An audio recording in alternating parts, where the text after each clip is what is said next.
고백합시다. 담당의 은혜. 네, 담당. 이거 누구 담당이지? 저요. 제 담당이에요. 우리 초등학교 시절에 주전자에다가 물 떠오는 물당번이 있었어요. 물당번. 그잖아요. 그러면 다 저 수도꼭지 가가지고 물 떠다가 오면 애들이 그 한 컵씩 마셨던 그런 추억들이 있는데, 요새는 그런 게 필요 없죠.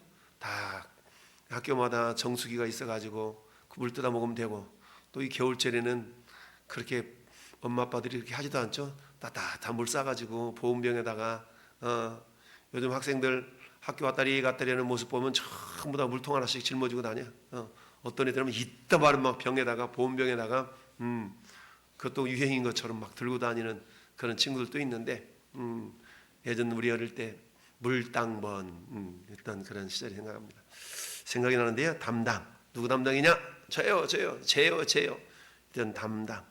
물론 오늘 나타나 있는 담당은 그런 의미보다는 더 확장적인 그런 의미가 될 수가 있습니다. 여러분, 이사야 선지자는 예수님이 오시기 700년 전의 사람이죠.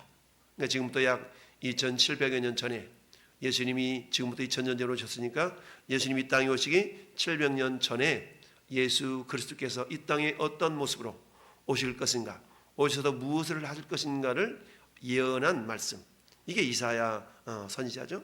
여러분, 이사야서에 대해서는 말씀을 많이 드렸죠. 전체가 66권인데 66권 가운데 39장까지는 66장 가운데 39장까지는 주로 심판과 이런 어떤 그런 징계에 대한 말씀이 많이 수록되어 있는 반면에 40절부터 66절까지는 위로와 회복의 메시지가 많이 있다라고 그랬죠. 그래서 성경 전체가 66권 가운데 구약과 성경이 신약이 나눠지는 것처럼 이사야서가 그렇다라고 그랬어요. 그런데 우리는 지금 53장이니까 후반부겠죠. 후반부를 통하여서 주님 우리에게 주시는 메시지는 그야말로 위로와 희망의 메시지가 됩니다. 자, 우리가 전한 것을 누가 믿었느냐? 누가 믿었느냐? 믿지 않는다는 얘기죠. 여호와의 팔이 누구에게 나타났느냐? 여호와의 팔이, 하나님의 손, 하나님의 손이 누구에게 나타났느냐? 여러분, 하나님의 손은 일하시는 손 아니겠어요? 하나님의 손은 기적을 행하시는 손입니다. 예수님이 이 땅에 오셔서 손을 내어밀어 장님, 소경이 눈을 뜨게 하는 역사가 있었고, 이처럼 하나님의 손은 능력의 손이요 기적의 손이요 생명을 살리는 손입니다. 여호와의 팔이 누구에게 나타났느냐? 할렐루야. 누구에게 나타났느냐? 그는 주 앞에 자라나기를 연한 순 같고. 연한 순. 여러분, 순은 순인데 생명이, 순은 생명이 있잖아요. 근데 순이 어떤 순이요? 연한 순. 순이 연하다는 얘기는 희망이 있다는 얘기고 생명이 있다는 얘기고, 여러분 자라간다라는 그런 의미가 있죠. 연한 순 같고 마른 땅에서 나온 뿌리 같아서. 여러분, 마른 땅에서 삐져나오는 그 뿌리 보세요. 수분이 없으니까 어떻게 살려고 그냥 아주 단단한. 원래 우리 아카시아 나무 가시가 이파리가 변해서 됐다고 그러잖아요. 그래서 뿌리 같아서 고운 모양도 없고 풍채도 없은즉 우리가 보기에 흠모할 만한 아름다운 것이 없도다. 우리는 예수님이라는 영화에 나오는 그 주인공을 보면 하나같이 멋지게 잘생겼어요. 예수님이 잘생겼는데, 근데 실질적으로는 예수님이 흠모할 만한 아름다운 것이 없대요. 그러니까 외적인 모습을 봐서는 그닥 아름다운 모습이 없었다. 우리가 사도 바울이 그랬거든요. 사도 바울을 표현할 때 다리는 안짱다리고 이빨은 뻐드렁니고 날마다 이 양반이 그야말로 그 간질이 걸려가지고 말씀을 전하다가 뒤집어지고 막 이렇게 표현하는 사람들이 많거든요. 그 정도로 연약한 사도 바울인데 하나님께서 그 연약한 자를 들어 쓰시니까 강한 자를 부끄럽게 하시는 놀라운 능력이 있더라. 여러분, 여호와의 팔이 누구에게 나타났느냐? 하나님의 손이 우리와 함께 하실 때 그 손은 능력의 손이요 기적의 손이요 생명의 손인 줄 믿습니다. 비록 주님의 외적인 모습, 외모는 어때요? 외모는 흠모할 만한 것이 없어요. 흠모할 만한 것이 없어. 그럼에도 불구하고 그 예수님을 통하여 모든 인류의 죄짐을 다 짊어지신 담당시키셨도다. 할렐루야. 담당의 은혜가 임한 줄 믿습니다. 여러분, 그는 멸시를 받아서 사람들에게 버림받았습니다. 호산나 호산나 외쳤던 우리를 구원하소서, 우리를 구원하소서. 여러분, 이스라엘 백성들이 예수님이 오병이어 기적을 일으키고 병든 자를 고치고 막 이런 일을 보니까 이분은 필시 우리를 저 로마 제국으로부터 해방시킬 해방자임에 틀림없어 라고 하면서 예수님이 나귀를 타고 예루살렘 성에 입성하니까 자기들의 막 겉옷을 깔아가지고 호산나 호산나 외쳤잖아요. 호산나가 무슨 뜻이라고 그랬어요? 우리를 구원하소서, 우리를 구원하소서, 이런 뜻이야. Save us, save us. 우리를 구원해달라고 외쳤어요. 그랬던 그들이 예수님을 십자가에 못 박으시오, 십자가에 못 박으시오. 여러분, 군중들은요 자기의 이익이 사라져버리면 금세 배반하고 배신하고, 정치의 세계처럼 그렇다는 얘기입니다. 결국 예수님은 어때요? 그런 모든 죄인의 죄짐을 다 짊어지시고 골고다 언덕길을 걸어서 그야말로 테텔레스타이 다 이루었다 라고 말씀하시며 우리 모든 죄 문제를 해결하신 줄 믿습니다. 간고를 많이 겪었으며 질고를 아는 자라. 여러분, 예수님은 하나님이시지만 인간의 모습으로 오셨잖아요. 높고 높은 모든 영광을 다 버리시고 인간의 낮은 몸을 입고 오셨어요. 왜 그랬을까요? 천히 인간의 고통, 인간의 질병, 인간의 아픔을 다 이미 경험하시게 해서 그러셨다. 그래서 주님 뭐라고 말씀하세요?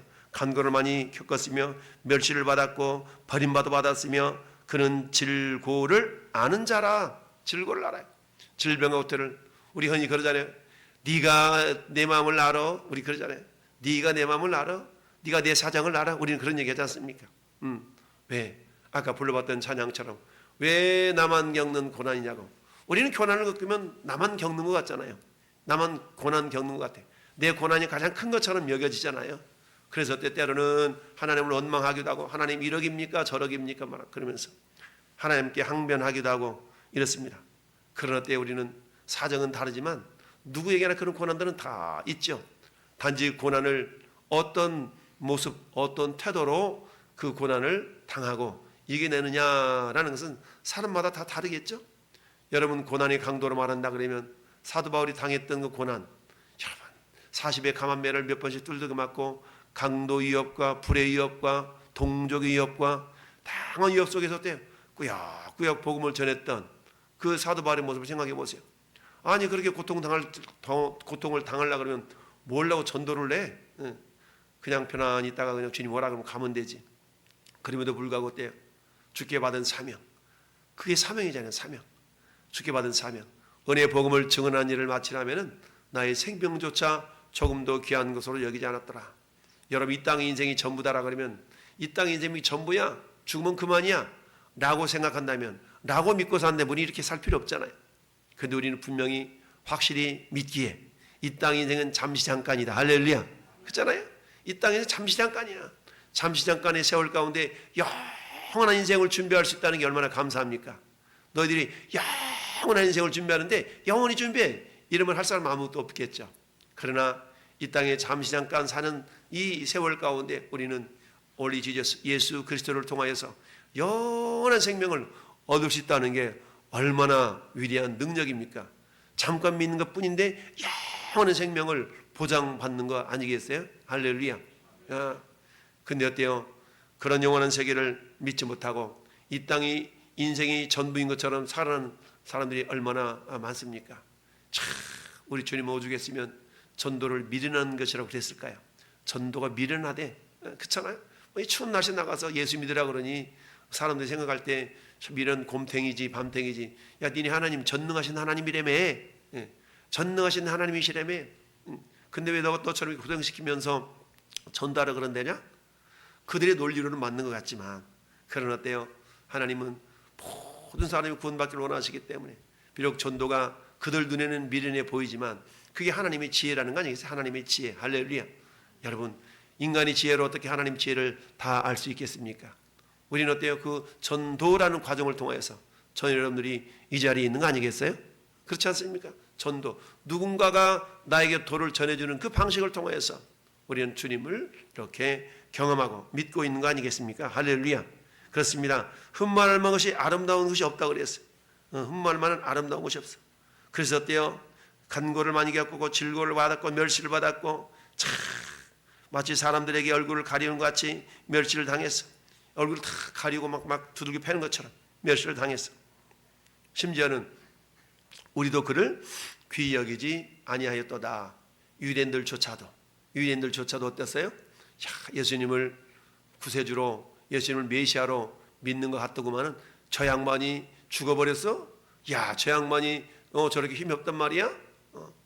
예수님의 구원의 능력은 죄와 사망으로부터의 구원이었는데 그들은 정치적인 메시아로만 기대했던 것이죠.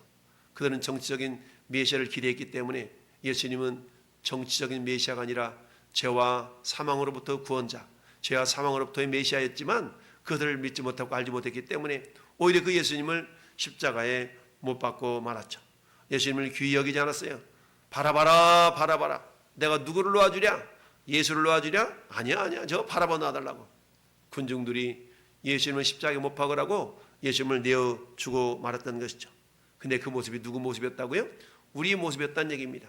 우리도 어때요? 나에게 조그만 이익이 된다 그러면 죽자 사자 달려들다가도 나에게 조그만 유익이 안 되고 피해가 될 것 같고 손해가 날 것 같으면 어때요? 휙 돌아서는 게 인간의 간사함 아니겠어요? 그 이스라엘 백성들의 모습이었고 뿐만 아니라 우리의 모습이다. 그러니까 예수님이 십자가에 못 박힌 것은 유대인들의 잘못된 그런 판단에 의해서가 아니라 오늘 이 시대를 살아가는 나의 죄 때문에, 나의 잘못 때문에 우리가 예수님을 십자가에 못 박았다라고 우리가 믿음을 고백하고 있지 않습니까?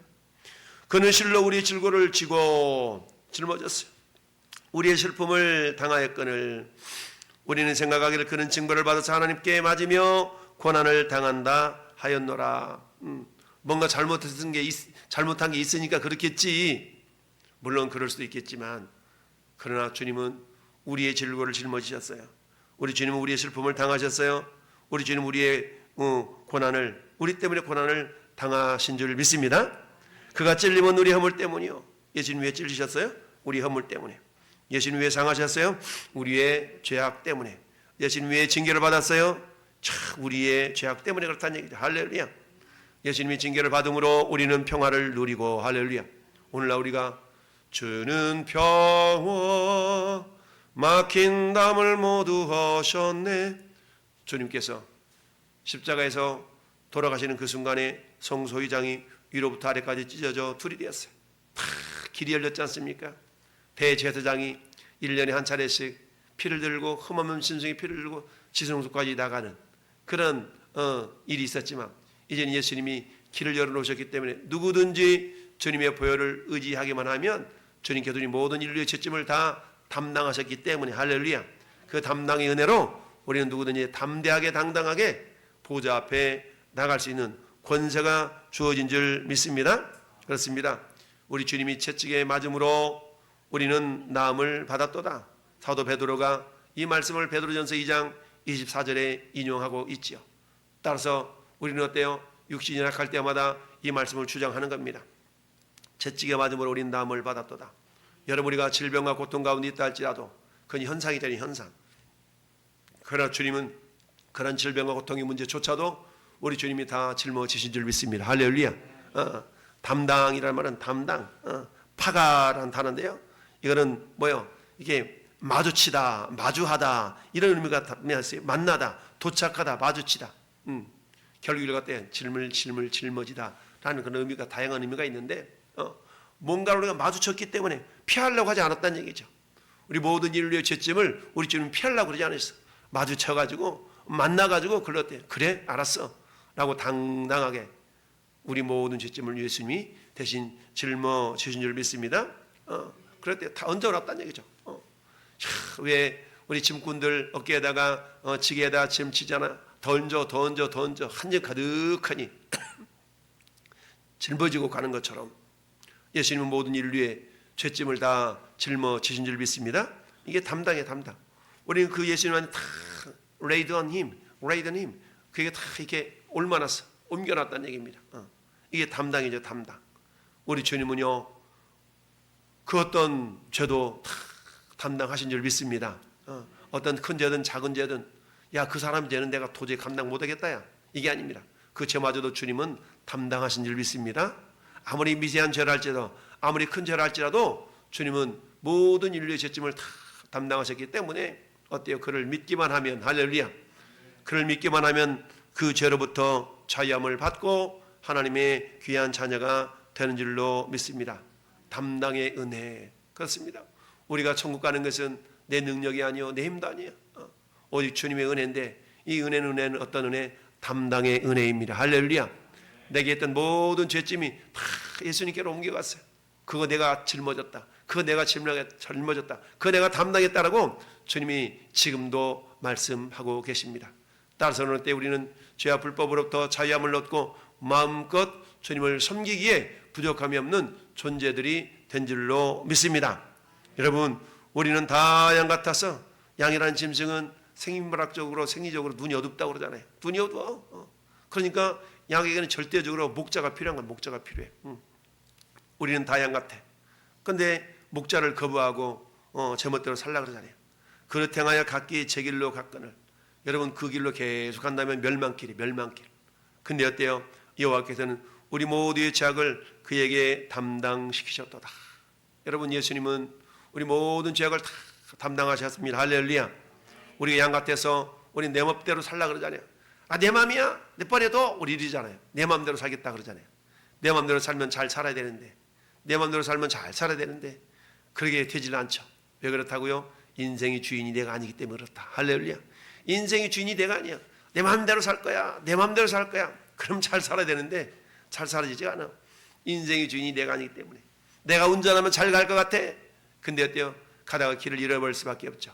우리 인생의 운전대를 예수님께 다 내어드릴 때, 할렐루야, 우리 주님 우리를 평강의 길로, 우리 주를 생명의 길로, 영생의 길로 이끌어 가신 줄 믿습니다.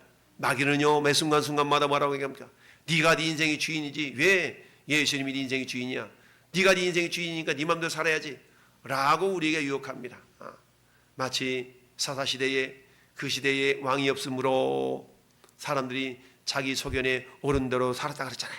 그러니까 자기 소견에 오른 대로 살아본들 그 삶이 평안한 삶이었나요? 그렇지 않잖아요. 사사시대 350여 년 동안의 세월은 어때요? 그야말로 고난의 연속이었어요. 우리 하나님이 회개하고 돌아올 때마다 사사를 보내주셔서 그들을 생명길로 다시 인도해 주셨지만 이내에 은혜를 잃어버리고, 금방 은혜를 잃어버리잖아요. 우리 인간이 이처럼 간사한 존재, 받은 바 은혜가 정말 커가지고 눈물 콧물 다 흘리면서 그러다가도 금세 우리는 그 은혜를 잃어버린 존재야. 잃어버린 존재. 그러니까 어때요? 우리는 은혜를 잊어버리지 않기 위해서 새벽에도 기도해, 수요일 날도 기도해, 금요일날도 기도해. 그런 거 아니겠어요? 우리 모든 죄악을 우리 주님이 다 담당하시고, 여러분, 예수님은 연약하지만 그러나 우리 모든 연약함을 다 짊어지신 줄 믿습니다. 우리의 질고를 다 하시는 분. 참, 사람들이 예수님한테 모든 병든 자를 데려온 모든 자들은 다 주님께 온 자마다 다 나음을 받았습니다. 할렐루야. 예수님은 어떤 사람도 외면하지 않으셨어. 주님을 필요로 하는 모든 사람들의 그 필요를 채워주시고 모든 질병을 다 해결해 주신 줄 믿습니다. 그렇습니다. 모든 문제를 가지고 있는 자마다.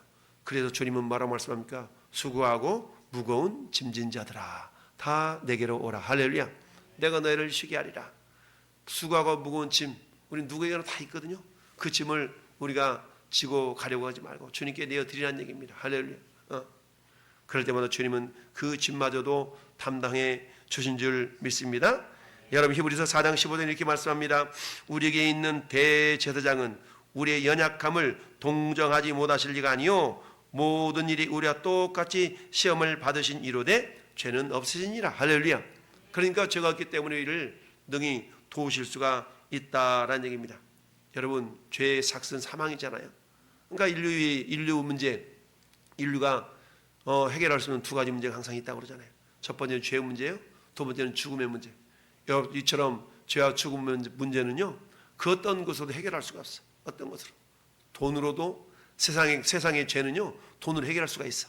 근데 우리 인간이 지은 영혼의 죄는요, 돈으로도 해결 못해. 힘으로도 해결 못해. 그 죄의 삭은 사망이에요. 그래서 여러분, 그 누구도 죽지 않은 사람이 없잖아요. 왜 죽어요? 죄 때문에 죽는 거거든요. 인간이 죽는다는 얘기는 죄가 있다는 증거예요.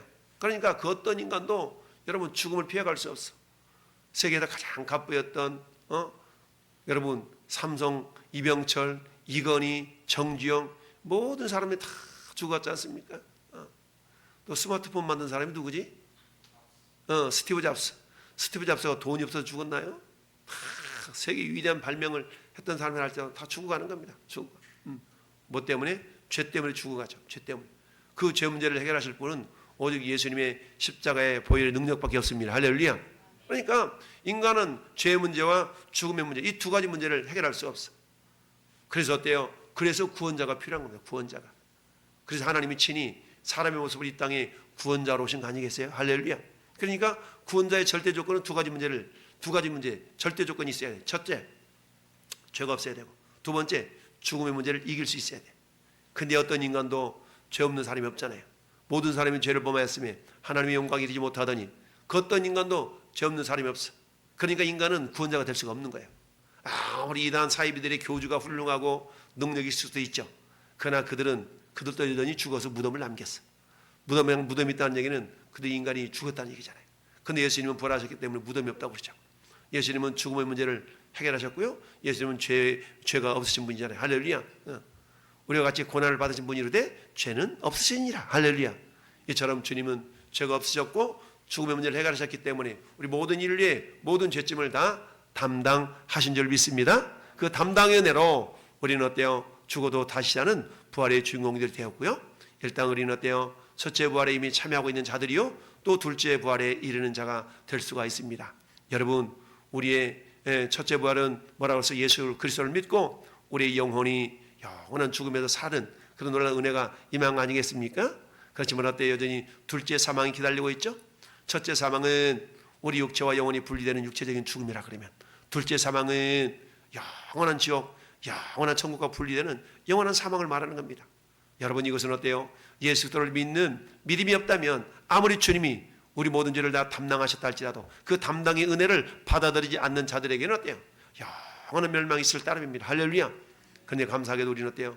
그 영원한 은혜, 담당의 은혜를 받아들여서 영원한 생명을 얻는 주인공들이 된 줄로 믿습니다. 그런데 이제 12월 얼마 남지 않았지만 여전히 멸망 가운데서 내가 주인 되어 자란 얼마나 많은 사람들이 있습니까? 그 영혼들을 향해서 주님은 네가 가서 복음을 전해라 라고 말씀하고 있지 않습니까? 할렐루야. 우리에게 주신 그 담당의 은혜를 기억하면서 오늘도 잃어버린 영혼을 주께로 돌이키는데 귀하게 쓰임받는 하나님의 사람들이 될 수 있기를 예수님의 이름으로 축원합니다. 아멘.